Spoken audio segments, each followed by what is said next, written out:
Hi YouTubers, Dave Barton here. Just was putting in a plug in my 12 gauge Browning A5, and if anyone's ever taken these apart before, they understand how hard it is to put these clips back into where the tubular magazine is that holds the spring in. It's actually quite difficult. You can play with pliers, beat it with a hammer, but this seems to actually work the best. So just take a hose clamp here,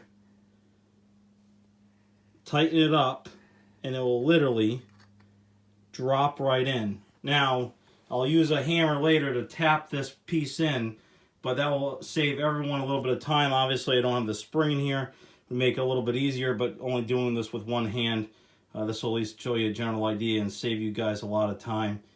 Best of luck and good wishes. Bye.